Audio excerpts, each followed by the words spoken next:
और बच्चों, क्या हाल चाल है? सब बढ़िया। अभी अभी सो के जगा हूँ और आप लोग के लिए मैंने वीडियो तैयार करना चालू किया है। बताइए क्या हाल चाल है? बहुत दिनों से कोई वीडियो नहीं बनाई थी मैं सोचा कि चलो एक वीडियो बना देता हूँ। मुझे ऐसा लग रहा था कि शायद आप लोग पढ़ रहे थे और आप लोग क्वेश्चन सॉल्व कर रहे थे, इसलिए मैंने कोई नई वीडियो नहीं बनाई। मैंने सोचा कि पहले आप लोग अपनी पुराने क्लासेस पूरा कंप्लीट कर लें, पूरे चैप्टर्स को कंप्लीट कर लें। इस बीच कुछ ऐसे क्वेश्चंस बच्चों ने पूछे, मुझे ऐसा फील हुआ उन क्वेश्चनों को देख करके कि शायद बच्चे ध्यान से पढ़ नहीं रहे। अगर आप ध्यान से पढ़ते और ध्यान से मेरे क्वेश्चन जो मैं समझाता हूँ क्वेश्चंस को, तो वैसे डाउट्स नहीं आते जैसे डाउट्स मेरे पास आए थे। खैर, डाउट्स तो डाउट्स हैं। मैंने जिन जिन बच्चों ने मुझे व्हाट्सअप किया और कहा कि सर हमारे ये डाउट्स हैं, मैंने उनके डाउट्स को क्लियर किया। तो बच्चों, बात ये है, सबसे पहले तो क्योंकि आज बहुत दिन के बाद वीडियो बना रहा हूँ, तो मेरा उन सभी सिपाहियों को, देश के फौजियों को जो शहीद हुए हैं, उनको जय हिंद और दिल से नमन है और सच्चे दिल से श्रद्धांजलि उनको देता हूँ मैं। I have full condolence to that families and the army officers who died before 2 days.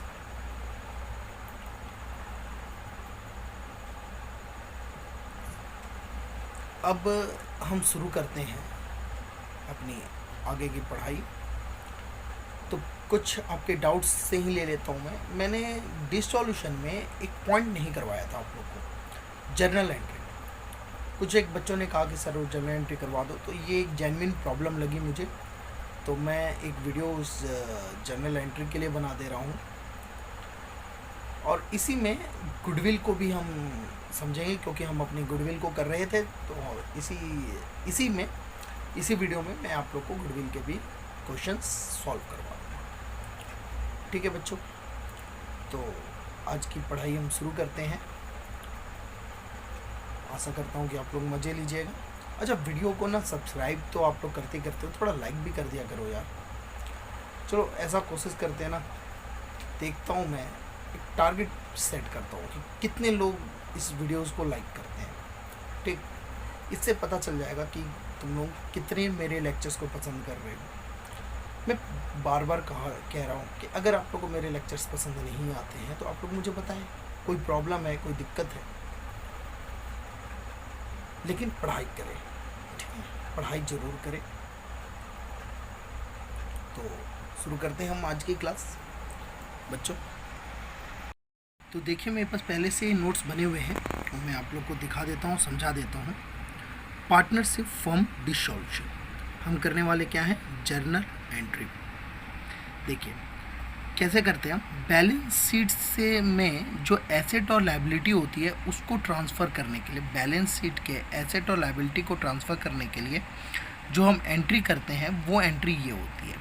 जब एसेट को ट्रांसफ़र करते हैं तो realisation account debit to sundry asset account. जब एसेट को ट्रांसफ़र करते हैं तो हम क्या करते हैं, realisation account debit to sundry asset account. बात समझ में आ गई? हम क्या करते हैं, रियलाइजेशन अकाउंट याद कीजिए, रियलाइजेशन अकाउंट बनाते थे तो हम सन्ड्री एसेट को हम क्या करते थे, डेबिट की तरफ लिखते थे ना। इसीलिए क्योंकि रियलाइजेशन अकाउंट में हम डेबिट लिखते थे, जर्नल एंट्री क्या बन गई, realisation account debit to sundry asset account. 11th class में आप लोगों ने जर्नल एंट्री पढ़ी हुई है, कैसे करते हैं। अगली, जब हम लायबिलिटी को ट्रांसफ़र करते हैं तो हम क्या करते हैं, sundry liability account debit to realisation account. अभी लायबिलिटी क्रेडिटर हो सकता है, बिल्स पेबल हो सकता है, लोन हो सकता है, ये सारी लायबिलिटी है। तो sundry liability account debit to realisation account. यदि पार्टनर किसी एसेट को ले जाता है, अगर पार्टनर किसी एसेट को ले जाता है तो हम एंट्री करते हैं partners capital account debit to realisation account, partners capital account debit to realisation account. और यदि पार्टनर किसी लायबिलिटी को पे कर देता है, पार्टनर किसी लायबिलिटी को पे करता है, तो realisation account debit to partners capital account. ठीक है, चलिए एक बार ना आप लोग इसे उतार लीजिए। मैं वीडियो को पॉज कीजिए और इसे उतार लीजिए।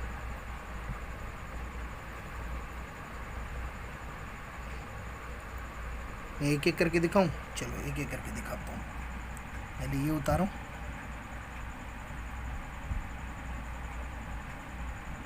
अब इसे उतारें,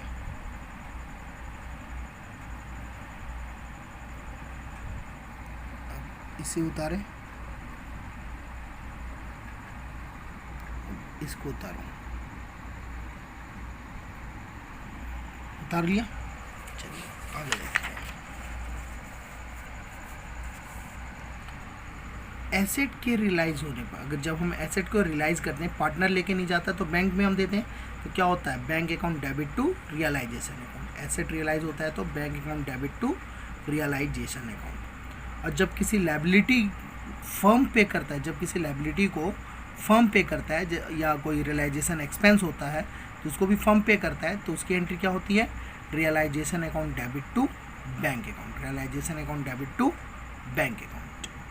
प्रॉफिट होने पर जनरल एंट्री क्या होनी चाहिए, realisation account debit to profit on realisation account. Loss होने पर loss on realisation account debit to realisation account.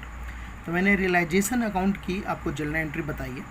बाकी जो भी जनरल एंट्री बच गई या रह गई या हो सकता है कि मुझसे छूट गई होगी, तो उसे मैं क्वेश्चन के साथ साथ समझा दूँगा। आप उतार लीजिए, पहले इसे उतार लीजिए, इसे उतार लीजिए, इसे उतार लीजिए, फिर इसे। अब हम एक क्वेश्चन करते हैं। चलिए क्वेश्चन करते हैं हम।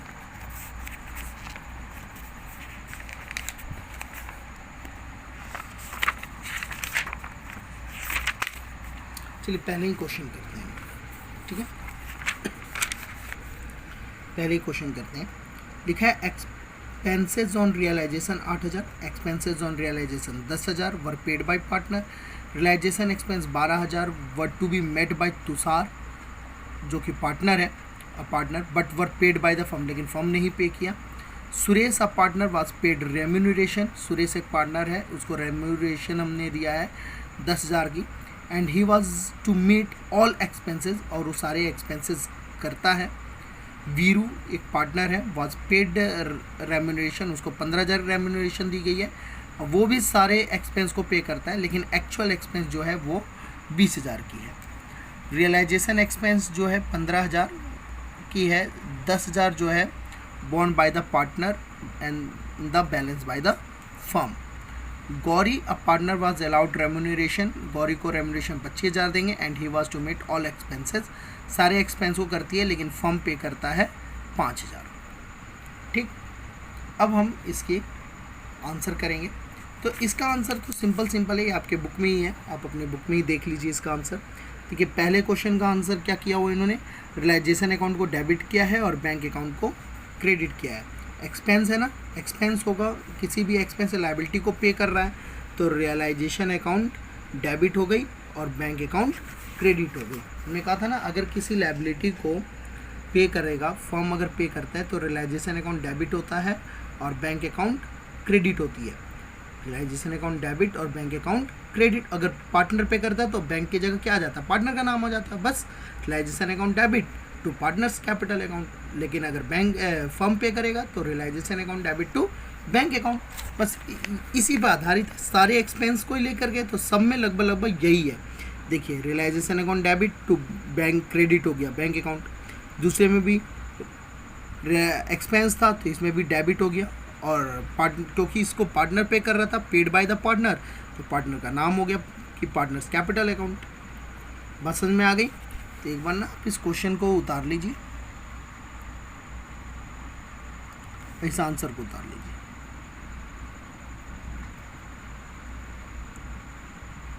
समझ में आ गया होगा कि रियलाइजेशन के एक्सपेंस को हम कैसे पे करते हैं। जी सर, समझ में आ गया। अब एक ना फुलफिल क्वेश्चंस करवा देते हैं। चलिए एक ना मैं अच्छा सा बढ़िया सा एक क्वेश्चन आप लोग के लिए ढूंढ के रखा हूँ, उसे करते हैं। क्वेश्चन करते हैं हम, ये क्वेश्चन करते हैं। क्वेश्चन नंबर 25B क्या लिया है? Following is the balance sheet of PQ and R who were sharing profit and loss in the ratio of 3:2:1। PQR तीन पार्टनर हैं जो कि अपने प्रॉफिट और लॉस के शेयर को बांटते हैं 3:2:1 में। बैंक बैलेंस दिया हुआ है 12,000, क्रेडिटर 70,000। मिसेस पी लोन, देखिए पी पार्टनर है और पी मिसेस पी जो है पी की पत्नी है, तो ये आउटसाइडर हो गई। आउटसाइडर का लोन दिया हुआ है 25,800। Capital account P 1,20,000, Q 95,000, R 5,000। Debtors 5,000, provision 1,200, stock 40,000। 3,000 share है ए लिमिटेड। ए लिमिटेड कोई कंपनी है, उसका 3,000 शेयर्स इनके पास पड़े हुए हैं। कितने रुपए के? 30,000 के। ये जो 3,000 है ये नंबर ऑफ शेयर्स है, ठीक है, और 30,000 जो है वो अमाउंट है। मोटर कार है 75,000 की, प्लांट है 80,000 का, एडवर्टाइजमेंट सस्पेंस अकाउंट 84,000। देखिए इस क्वेश्चन में आपके लिए एक नया शब्द ये आया है, एडवर्टाइजमेंट सस्पेंस अकाउंट। ये एडवर्टाइजमेंट सस्पेंस अकाउंट एसेट नहीं होता, ठीक है। इसको हमें क्या करना होता है? पार्टनर्स कैपिटल अकाउंट में बांटना होता है। पार्टनर्स कैपिटल अकाउंट में बांटना होता है। किस में बांटना होता है? पार्टनर्स कैपिटल अकाउंट के डेबिट की तरफ डालेंगे हम। अभी आप देखोगे इसका जब मैं आंसर करूँगा तो। अब हम इसकी एडिशनल इन्फॉर्मेशन एक बार पढ़ते हैं। The firm was dissolve on the date and the following arrangement are made. Firm dissolve हो गया इसी डेट को और ये सारे अरेंजमेंट किए गए। Asset realised as follows, asset realise किया गया। डेटर्स 15,000। अब प्लांट को 30% के डिस्काउंट पे, प्लांट है 30% discount. Stock was valued at 36,000, stock की value 36,000। And this was taken over by P and Q equally, और ये पी और क्यू ने बराबर बराबर ले लिया स्टॉक को। Market value of the shares of A limited is 16 rupees per share. जो ए लिमिटेड का जो शेयर था उसकी मार्केट वैल्यू थी 16 रुपये का एक शेयर। कितने शेयर थे? देखिए ध्यान से देखिए, 3,000 शेयर थे ना ए लिमिटेड के। एक शेयर का मार्केट वैल्यू कितना था? एक शेयर का मार्केट वैल्यू कितना था? 16 रुपये पर शेयर था। तो market value of the share of A limited is 16 rupees per share. Half the share was sold in the market, आधे शेयर तो मार्केट में बेच दिए। अब बैलेंस ऑफ जो बच गया वो taken over by P and Q, जो बच गया वो पी और क्यू ले गए, मतलब आधा बेच दिया आधा बच गया, तो जो आधा बच गया वो पी और क्यू ले गए in the profit sharing ratio. P और क्यू अपने प्रॉफिट शेयरिंग रेशियो में ले गए। A creditor for 50,000 took over motor car. एक क्रेडिटर था उस मोटर कार ले गया 50,000 का इन फुल सेटलमेंट, पूरे सेटलमेंट पर लेके चला गया। ध्यान देने वाली बात यहाँ पर यह है कि अगर कोई क्रेडिटर कोई एसेट ले जाता है तो इसकी हम कोई एंट्री नहीं करते, कहीं पर भी कोई एंट्री नहीं करते। क्रेडिटर था 50,000 का, वो मोटर कार ले गया, तो ना ही हम मोटर कार की एंट्री करेंगे और ना ही क्रेडिटर की एंट्री करेंगे। कब? सर बैलेंस शीट में है, बैलेंस शीट से उतारते समय तो करेंगे, लेकिन रियलाइजेशन के समय में हम इसकी एंट्री नहीं करेंगे। And his claim and the balance of creditor were played at the discount. अब बैलेंस जो क्रेडिटर था उसको पे किया गया एट अ डिस्काउंट ऑफ 2%, 2% के डिस्काउंट पर। Expenses on realisation amounted to 6,000। जो रियलाइजेशन की एक्सपेंस थी वो थी 6,000 की। P agree to discharge his wife's loan. अब पी एग्री हो जाता है कि अपने वाइफ का लोन वो पे करेगा। Prepare general entries and ledger account. हमें जनरल एंट्री बनानी है और लेजर अकाउंट्स बनाने हैं। क्वेश्चन समझ में आ गया? एक बार इस क्वेश्चन को उतार लीजिए, मैं पूरा दिखा दूँ। एक बार बैलेंस शीट उतार लीजिए।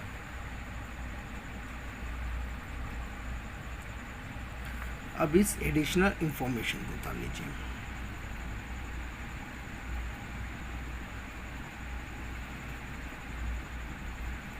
उतार लिया। अब हम बनाते हैं इसका आंसर।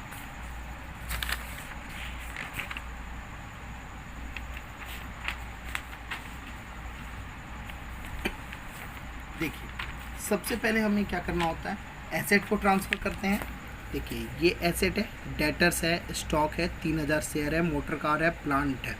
ये एडवर्टाइजमेंट सस्पेंस को नहीं करते, सिर्फ प्लांट तक, डेटर से लेकर के प्लांट तक। डेटर है, स्टॉक है, 3000 शेयर है, मोटर कार है, प्लांट है।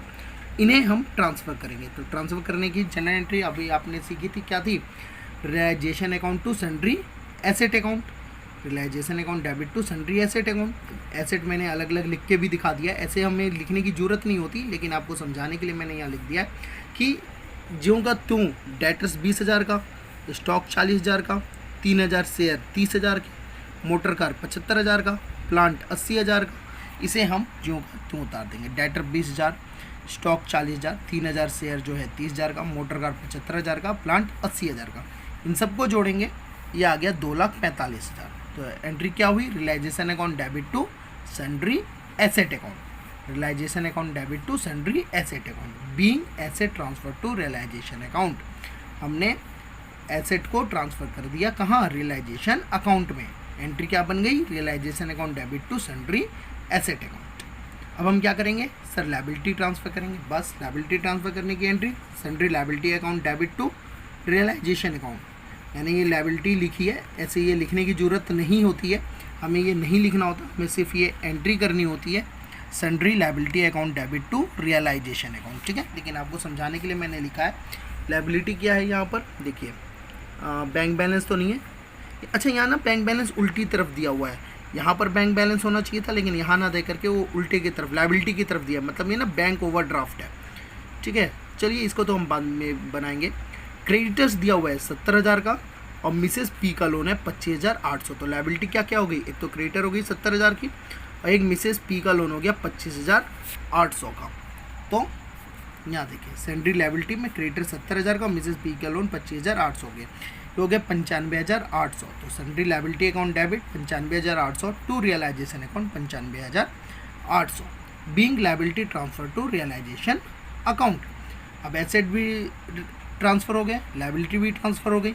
अब जैसा जैसा एडिशनल इन्फॉर्मेशन कहा है वैसा वैसा हम करते जाएंगे। देखिए, अच्छा एक चीज़ और था यहाँ पर, डेटर्स के साथ प्रोविज़न भी थे, है ना? तो प्रोविज़न हम ट्रांसफ़र करते हैं कितना? 1200, और हम किधर? रियलाइजेशन अकाउंट के क्रेडिट में करते थे, तो यही हो जाएगा provision for debtors account debit to realisation account. Provision की एंट्री क्या होती है? Provision for debtors. अच्छा, कैसी भी प्रोविज़न होगी ना तो उसकी एंट्री यही होगी, provision for debtors account debit to realisation account 1200। अब यहाँ पर देखिए क्या लिखा है, asset realised as follows. Asset को रियलाइज़ किया जा रहा है, डेटर 15,000 में, प्लांट 30% के डिस्काउंट में। तो हम यहाँ पर रियलाइजेशन करते हैं, हम जब एसेट को रियलाइज़ करते हैं तो bank account debit to realisation account. Entry क्या होती है? Bank account debit to realisation account. तो हमने डेटर्स को रियलाइज कर दिया, प्लांट को रियलाइज कर दिया, और आधे शेयर को मार्केट में बेच रहे हैं ना। यहाँ पर लिखा हुआ था, कहाँ लिखा था? ये रहा, market value of share is 16 rupees per share, half of the share were sold. आधे शेयर्स को हम बेच रहे हैं, तो बेचेंगे तो उसका भी पैसा बैंक में आएगा, तो उसकी भी एंट्री मैंने यहीं पर बता दी आप लोगों को। आधे शेयर्स को, टोटल नंबर ऑफ शेयर 3,000 थे, तो इसका आधा कितना हो जाएगा? 1500, और एक शेयर का दाम कितना है? 16 रुपये। तो ज़रा देखना कितना आएगा, 1500 गुणा में 16 रुपये, 24,000। ये भी आ गई 24,000। तो डेटर्स 15,000 कहीं रियलाइज हो रहा है। देखें, डेटर्स 15,000, प्लांट 30% डिस्काउंट पे, तो 30% डिस्काउंट 56,000 हो जाएगा, और शेयर हो गए 24,000। अभी हमने कैलकुलेट किया था ना 24,000। ठीक है, तो इन तीनों को ऐड कर दिया 95,000 टू रियलाइजेशन अकाउंट 95,000। पार्टनर्स किसी एसेट को लेके जा रहा है जी। ये देखिए, stock was valued 36,000 and this was taken over by P and Q equally. Stock की वैल्यू 36,000 की गई, और ये पी और क्यू इक्वली ले गए। इक्वली मतलब आधा आधा, 36,000 का आधा 18,000, मतलब पी 18,000 ले गया और क्यू भी 18,000 ले गया। तो यहाँ देखिए, पी कैपिटल अकाउंट और क्यू कैपिटल अकाउंट, पी 18,000 ले जाएगा, क्यू भी 18,000 ले जाएगा। देखिए स्टॉक है ना, स्टॉक 36,000 है, पी 18,000 और क्यू 18,000। एक चीज़ और था, यहाँ पर लिखा हुआ था शेयर वाले में कि half the share were sold, आधे तो हमने शेयर बेच दिया तो उसको तो हमने यहाँ पर बैंक अकाउंट में हमने दिखा दिया था, आधे बेचे थे। लेकिन आधे जो थे, हाफ जो था, balance half were taken over by P and Q, वो पी और क्यू लेके चला गया किस में, प्रॉफिट शेयरिंग रेशो में। आधे कितने बच गए, 3000 के शेयर थे, 1500 शेयर बच गए, 1500 16 रुपये के हिसाब से, 16 रुपये के हिसाब से कितना हो रहा था, 24,000। तो ये 24,000 प्रॉफिट शेयरिंग रेशो में पी और क्यू बांट लिए आपस में। प्रॉफिट शेयरिंग रेशो पी और क्यू का, सिर्फ हमें पूरा नहीं देखना है, सिर्फ पी क्यू का देखना है।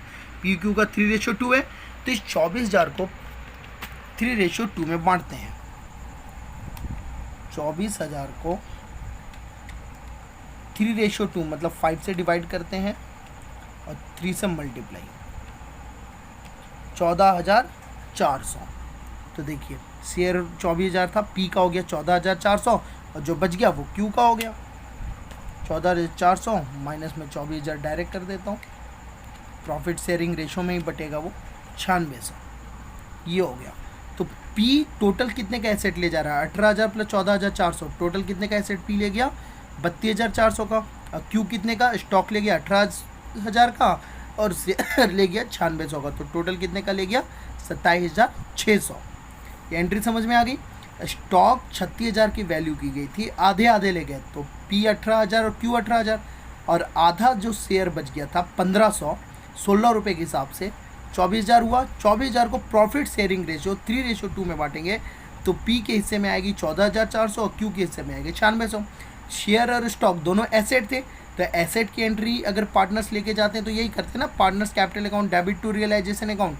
तो पार्टनर्स की कैपिटल पी और क्यू की, पी की 18,000 और 14,400 32,400, और क्यू की 18,000 9600 27,600। टोटल रियलाइजेशन अकाउंट हो गया 60,000।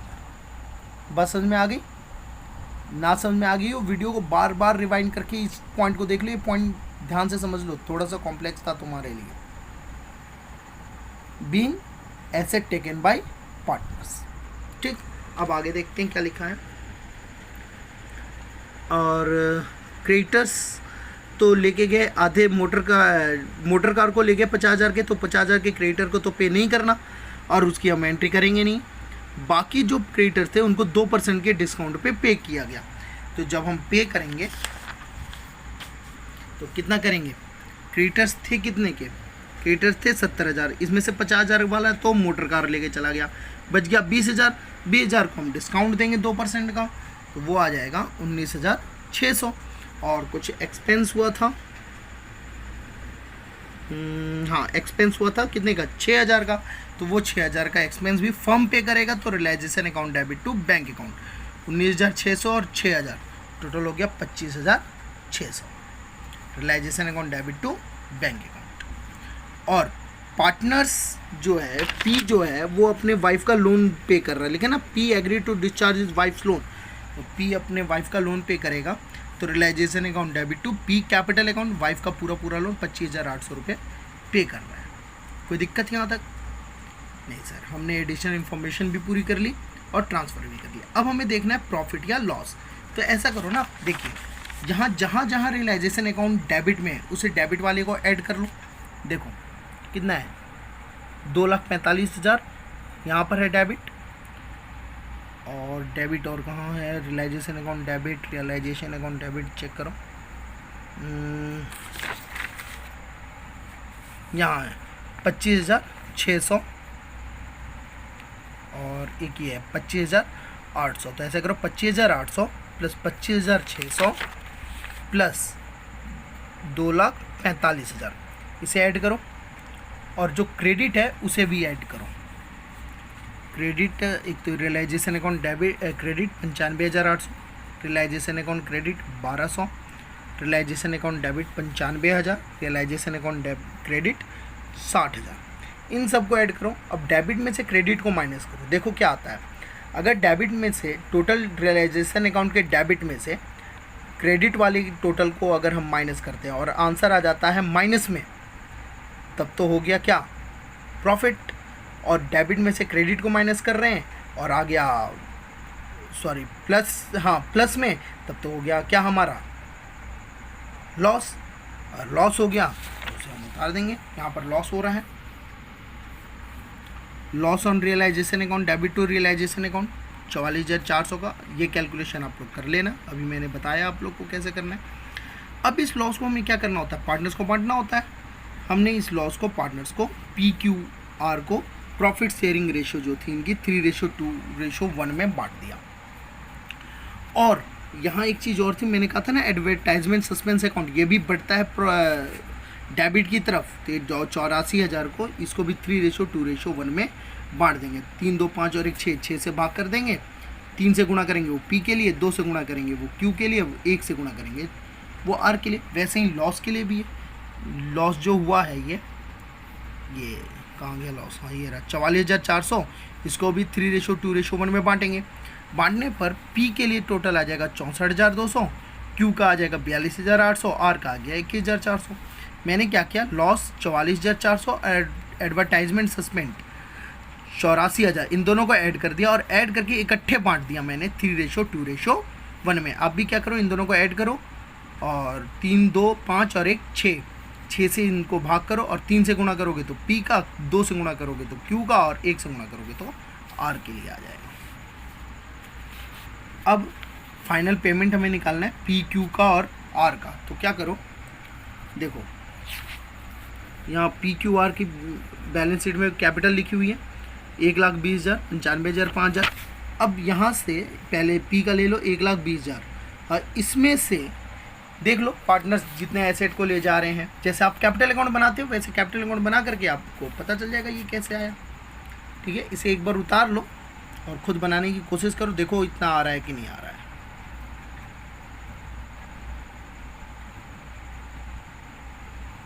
ठीक जी सर, चलिए इसकी सर लेज़र भी बना लेते हैं। हाँ तो हम लेज़र भी बनाएंगे।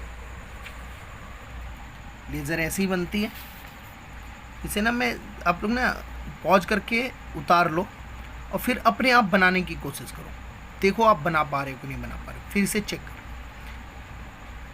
ठीक है, ये रियलाइजेशन अकाउंट हो गई आपकी, ये आपकी कैपिटल अकाउंट हो गई, ये आपका बैंक अकाउंट हो गया। ठीक है जी सर, एक और क्वेश्चन करते हैं हम ताकि आपको और अच्छे से समझ में आए। करते हैं हम क्वेश्चन नंबर 25 का A कर लेते हैं हम। ठीक है ये XYZ का पार्टनरशिप शेयरिंग प्रॉफिट है। इसे ऐसा करो ना, मैं आप लोग को दिखा दे रहा हूँ, खुद करने की कोशिश करो। ठीक है, और मैं आंसर सब दिखा दे रहा हूँ आप लोग को, आप लोग उतारो और खुद करो और देखो कि आप लोग कर पा रहे हो कि नहीं कर पा रहे हो। उतार लो इस क्वेश्चन को, वीडियो को पॉज करें और क्वेश्चन उतारें।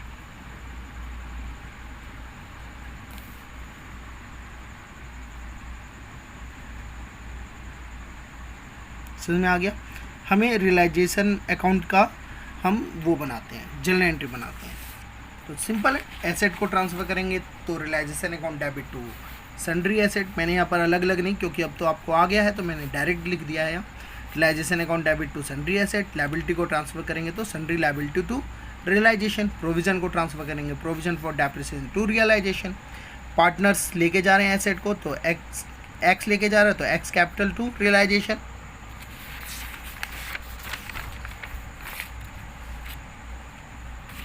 वाई लेके जा रहा है तो वाई कैपिटल टू रियलाइजेशन, और जेड लेके जा रहा है तो जेड कैपिटल टू रियलाइजेशन। अलग अलग है क्योंकि तीनों अलग अलग सामान लेके जा रहे थे।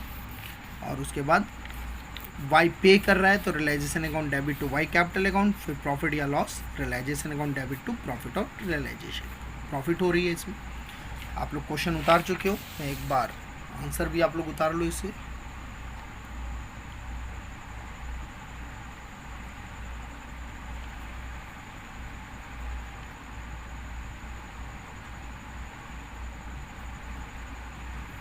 मैंने कहा था ना सारे प्रोविजंस डेबिट टू रियलाइजेशन होती हैं। यहाँ डेटस नहीं है, डेप्रिसिएशन है।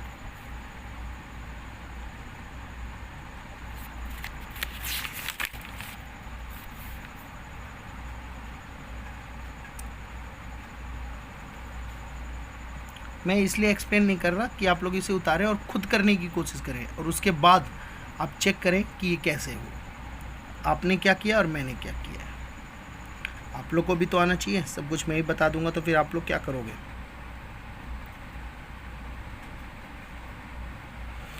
ठीक है जी सर। चलिए, तो आशा करता हूँ कि ये चैप्टर ख़त्म हो गया और मेरी तरफ से ये चैप्टर पूरा कंप्लीट है। ठीक है, realisation account, capital account, bank account, journal entry जो भी थे मैंने आप लोग को करवा दिया। अब हम एक नया टॉपिक पढ़ेंगे, गुडविल। उसकी एक वीडियो मैंने पहले से ही बना दी थी आप लोग को और दिया था, पता नहीं आप लोगों ने पढ़ा था नहीं पढ़ा था। तो पहले एक बार हम उसकी रिवीजन करेंगे गुडविल की, और उसके बाद हम आगे कुछ क्वेश्चंस भी करेंगे गुडविल के आज। ठीक है, चलिए देखिए गुडविल के बारे में हम देखते हैं। Goodwill is an intangible asset which shows capability of earn more profit than similar competitor। ये मैंने अपने आप बनाई है, मैंने खुद बनाई है ये गुडविल की डेफिनेशन। ऐसे ना आपके बुक्स में या कहीं भी आप देखोगे लिखा होता है कि जो ख्याति होती है, जो गुडविल होता है वो प्रसिद्धि है, वो आपकी फेमसिटी है। जो फेमसिटी होती है, जो फेमस होती है वही गुडविल होती है। लेकिन थोड़ा बहुत ना पता नहीं क्यों मैं इत्तेफाक नहीं रखता इस बात से कि फेमस चीज़ ही गुडविल होती है, फेमस चीज़ को गुडविल कहते हैं, ऐसा नहीं है। मेरे अनुसार गुडविल क्या है कि एक दो फर्म है, एक फर्म अगर दूसरे फर्म से अधिक कमाती है तो वो उसकी गुडविल कहलाती है। ठीक है, एक फर्म है उस मान लो 40,000 रुपये प्रॉफिट कमा रही है, दूसरी फर्म 50,000 कमा रही है। कितना ज़्यादा कमा रही है दूसरी फर्म? 10,000 ज़्यादा कमा रही है। तो जितना ज़्यादा कमाने की उसकी जो क्षमता है वो गुडविल है। Goodwill is an intangible asset which shows capability of earn more profit than similar competitor। ख्याति एक अमूर्त संपत्ति है जो किसी फर्म द्वारा अपने प्रतियोगी से अधिक लाभ कमाने की योग्यता को दर्शाता है। बाकी बुक के भी डेफिनेशन ऐसे गलत नहीं हो सकती, बुक में लिखा हुआ है, बड़े बड़े विद्वानों ने लिखा है तो कुछ सोच समझ के ही लिखा होगा। आप वो से भी लिख सकते हैं जो आपके बुक में डेफिनेशन दिया हुआ है। ये डेफिनेशन तो मैंने अपने से बनाई हुई है। ठीक है, और ये भी गलत नहीं है, आप ये भी लिख सकते हो। आगे देखिए कैलकुलेशन कैसे करते हैं हम गुडविल की। हम एवरेज प्रॉफिट मेथड से कर सकते हैं। एवरेज प्रॉफिट मेथड में दो मेथड है, सिंपल एवरेज प्रॉफिट मेथड या वेटेड एवरेज प्रॉफिट मेथड। दूसरा है सुपर प्रॉफिट मेथड, तीसरा है कैपिटलाइजेशन मेथड। कैपिटलाइजेशन मेथड में भी दो थे, एवरेज प्रॉफिट कैपिटलाइजेशन मेथड और सुपर प्रॉफिट कैपिटलाइजेशन मेथड। मतलब टोटल गुडविल निकालने के आपके पास 5 मेथड है। एक तो simple average profit, weighted average profit, super profit, average profit capitalisation और सुपर प्रॉफिट कैपिटलाइजेशन। अगर इस ऑर्गेनाइजेशनल चार्ट में हम देखें तो देखिए गुडविल की जो कैलकुलेशन है वो दो तरीके से हो सकती है, on the basis of profit, profit के अनुसार, और on the basis of capital, capital के अनुसार। प्रॉफिट के अनुसार दो प्रकार से, एवरेज प्रॉफिट मेथड या सुपर प्रॉफिट मेथड। प्रॉफिट के हिसाब से दो प्रकार से, या तो एवरेज प्रॉफिट मेथड या super profit method. Average profit method में दो आ गए फिर, simple average profit method, weighted average profit method. और कैपिटल के हिसाब से एवरेज प्रॉफिट कैपिटलाइजेशन मेथड और सुपर प्रॉफिट कैपिटलाइजेशन मेथड। अब हम बात समझ में आ गई, इसे उतार लेंगे। चलिए पहले एक ना गुडविल की डेफिनेशन उतार लें, फिर इसकी टाइप, गुडविल की कैलकुलेशन के टाइप्स, कितने प्रकार से गुडविल की कैलकुलेशन की जाती है। एक बार इसे ऑर्गेनाइजेशनल चार्ट में भी उतार लें। ऐसे मैंने ये सब बातें अपने पहले वीडियो में भी बताई थी, लेकिन मुझे पक्का यकीन है कि तुम लोगों ने पढ़ा नहीं होगा। चलिए, अच्छा, प्रॉफिट देखते समय हमें कुछ बातों का ध्यान रखना होता है। क्या ध्यान रखना होता है कि जो एबनॉर्मल प्रॉफिट होती है उसको हम घटा देते हैं। एबनॉर्मल प्रॉफिट बोले तो जैसे लॉटरी, कमीशन, ये रोज़ रोज़ तो हम नहीं कमाते। मान लीजिए किसी साल लॉटरी से कमा लिया तो इससे प्रॉफिट बढ़ गई, वो लॉटरी से कमाए हुए से प्रॉफिट बढ़ गई, ये आपकी गुडविल तो हो नहीं सकती क्योंकि आपने पहली बार लॉटरी खेला और कभी कमा लिया। ठीक है, किसी साल तुक्के लग गए, तुक्के से प्रॉफिट कमा ली, तो तुक्के से लगने वाली प्रॉफिट को हम नहीं जोड़ते, उसको हम क्या कर देते हैं, अगर एबनॉर्मल प्रॉफिट होगी तो उसको हम पहले से ही माइनस कर लेंगे प्रॉफिट में से। ठीक है, और अगर एबनॉर्मल लॉस होगा, कोई ऐसा लॉस जो कभी कभी हो जाता है, जैसे लॉस ऑन थेफ्ट, चोरी से हो जाए, लॉस ऑन फायर, आग लग जाए, ये रोज़ रोज़ तो नहीं लगते, हर साल तो नहीं लगते। इसलिए अगर किसी साल लॉस हो गया इस टाइप से तो उसे हमें माइनस नहीं करना है, उसे प्रॉफिट में जोड़ देना है। पता है कुछ भी एवरेज प्रॉफिट या वेटेज एवरेज प्रॉफिट निकालने के पहले हमें ये दो काम कर लेना होता है। क्या? एबनॉर्मल प्रॉफिट को हम घटा देते हैं और एबनॉर्मल लॉस को जोड़ देते हैं। याद रखिएगा, प्रॉफिट को घटा देना है और लॉस को जोड़ देना है। कैसे प्रॉफिट को? एबनॉर्मल, जो नॉर्मल नहीं है, जो हमेशा नहीं होते। एबनॉर्मल लॉस, जो वैसे लॉस जो नॉर्मल नहीं है, मतलब जो लॉस हमेशा नहीं होते, उस लॉस को जोड़ देते हैं। ठीक है? या कोई ऐसी प्रॉफिट या ऐसी इनकम जिसको जोड़ा नहीं गया है, अगर पहले से जोड़ा नहीं गया है लेकिन जोड़ा जाना चाहिए था तो उसे जोड़ देंगे। कोई ऐसे लॉस या एक्सपेंस जिसे घटाना चाहिए था लेकिन घटाया नहीं, उसे घटा देंगे। जैसे मान लो कि पार्टनर की सैलरी, उसे तो घटाना चाहिए, वो तो नॉर्मल है, लेकिन उसको घटाया ही नहीं है, तो आप उसको घटा दोगे। ठीक है? इसे उतार लो एक बार, इसे उतार लीजिए अच्छे से। एक शॉर्ट ट्रिक है इसको करने का।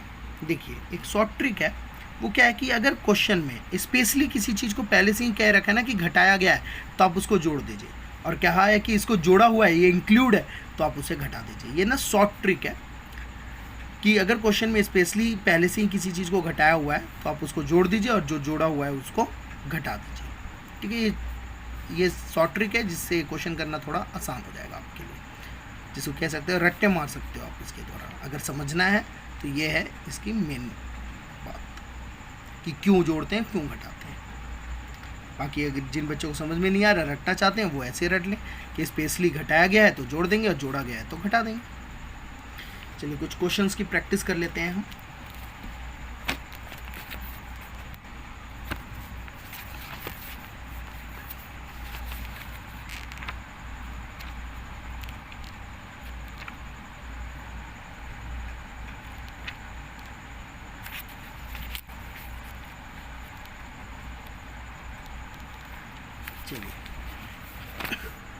देखिए, average profit method, calculate goodwill on the basis of 2 year purchase of average profit of 6 year. हम गुडविल की कैलकुलेशन करनी है 2 ईयर परचेज, जिसकी नंबर ऑफ ईयर परचेज कितनी है? 2 ईयर। ये इंपॉर्टेंट है, नंबर ऑफ ईयर परचेज, इसे अंडरलाइन कर लें। Of average profit of 6 year, पिछले 6 साल की प्रॉफिट दी गई है, जिसमें प्रॉफिट का मतलब हमें लॉस भी होता है। प्रॉफिट, लॉस, प्रॉफिट, ये सब हमें 6 साल की दी हुई है। हमें गुडविल निकालनी है किस मेथड से? एवरेज प्रॉफिट मेथड से। तो सबसे पहले हम एवरेज प्रॉफिट निकालेंगे। तो एवरेज प्रॉफिट का मतलब क्या होता है? जितने भी ये प्रॉफिट और लॉस दिया, प्रॉफिट दिया है इसे ऐड कर दो, ये दोनों लॉस दिया है तो दोनों माइनस कर दो, और 6 साल का दिया है तो 6 से भाग कर दो। एवरेज कैसे निकालते हैं हम? प्रॉफिट को हम जोड़ देंगे और जितने साल का दिया है उससे हम भाग कर देंगे। इसमें 2 लॉस थे इसलिए उसमें ब्रैकेट लगा दिया मैंने, मतलब इन दोनों को माइनस कर देंगे हम। 6 से भाग कर दिया, आ गया 80,000। नंबर ऑफ ईयर परचेज कितनी थी? 2 थी। तो गुडविल का फॉर्मूला होता है average profit into number of year purchase. Goodwill का क्या फॉर्मूला होता है? Average profit into number of year purchase. Average profit 80,000, 6 sorry number of year purchase मैंने यहाँ 6 लिखा हुआ है, जबकि नंबर ऑफ ईयर परचेज कितनी थी? 2 थी शायद।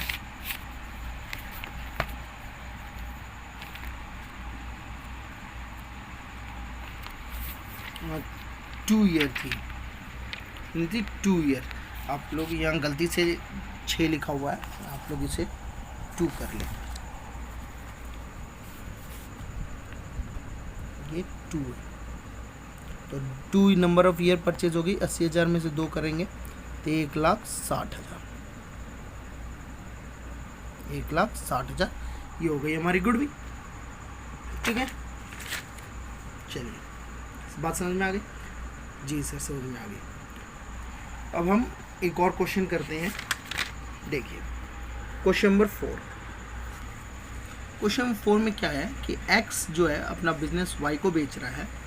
Calculate the value of goodwill taking into consideration the following factor. इसे ध्यान में रखना। Goodwill is valued at 3 year purchase. कितने साल का परचेज है? 3 year purchase. Number of year purchase ध्यान रखिएगा 3 ईयर है। Average profit of the last 4 year, पिछले 4 साल की एवरेज प्रॉफिट दी हमें, एवरेज प्रॉफिट पे निकालनी है।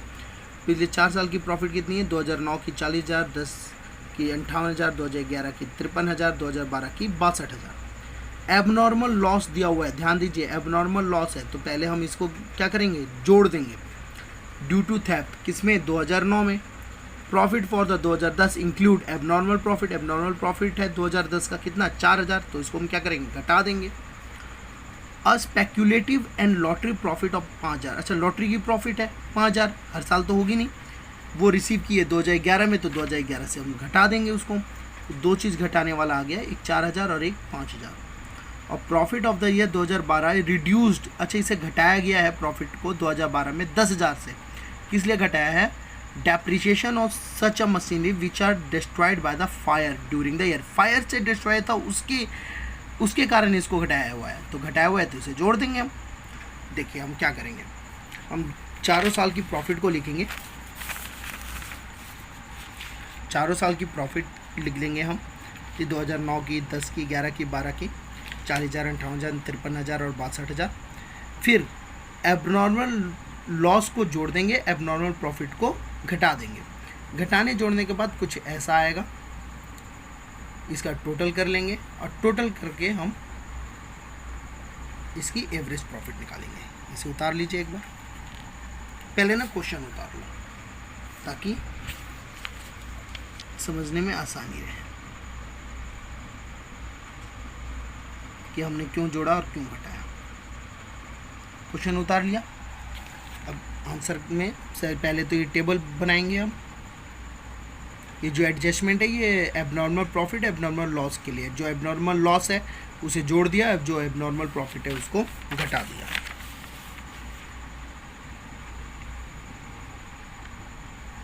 ठीक, अब हम इसकी वेटेज एवरेज प्रॉफिट निकाल देते हैं।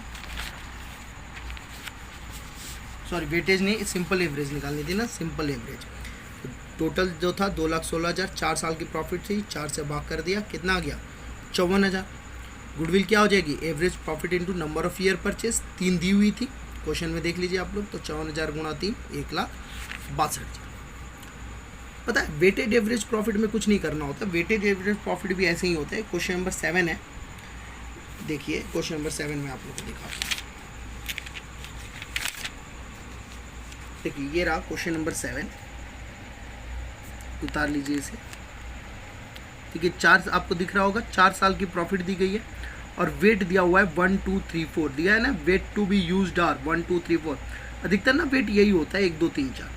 तो हमें क्या करना है, मैंने एक कॉलम बनाया ईयर का, उस साल की प्रॉफिट लिख दी और उस वेट से हमने मल्टीप्लाई कर दिया ना, प्रॉफिट हो या लॉस हो उस वेट से मल्टीप्लाई कर दिया। जैसे 2,000 की वेट थी 1 2 3 4, तो हमने 80,000 को 1 से गुणा किया, 1,00,000 को 2 से गुणा किया, 1,10,000 को 3 से गुणा किया, 1,50,000 को 4 से गुणा किया। टोटल वेट निकाल दिया 10, 2 और 1 3 और 3 6 और 4 10, और टोटल ये जो गुणा किया था इसे कर दिया। अब इन दोनों को भाग कर दो, 12,10,000 को 10 से भाग कर दो, मतलब प्रोडक्ट को वेट से भाग कर दो। प्रोडक्ट को वेट से भाग करेंगे तो हमारा वेटेड एवरेज प्रॉफिट आ जाएगी। और जब वेटेड एवरेज प्रॉफिट है, simple number of year purchase से मल्टीप्लाई कर देंगे हम, तो गुडविल आ जाएगी। मतलब वेट पहले ना, सिंपल एवरेज नहीं निकालना आपको, वेट से पहले मल्टीप्लाई करना है फिर एवरेज निकालना है। और टोटल 4 साल का है तो 4 से भाग नहीं करना है, टोटल वेट से भाग करना है। ठीक है, और फिर नंबर ऑफ ईयर परचेज से मल्टीप्लाई कर देना है। सो उतार लीजिए एक बार आंसर को।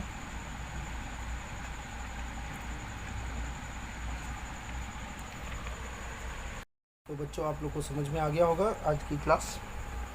ठीक है, सुबह का वक्त है, अभी जगाऊँ में, अभी नींद अच्छे से खुली नहीं थी, मैं सोचा था कि पहले वीडियो बना दूँ आप लोग के लिए आज की क्लास। तो आशा करता हूँ आप लोग को समझ में आ गई होगी। आज मैंने जनरल एंट्री करवाई और गुडविल के कुछ क्वेश्चंस करवाए, तो आप लोग इसे कीजिए, घर पे रिवीजन कीजिए। ठीक है बच्चों, और ठीक है, तो आज के लिए इतना काफ़ी है। कल मिलते हैं और भी नए क्वेश्चंस के साथ और नए टॉपिक्स के साथ। तब तक के लिए जय हिंद।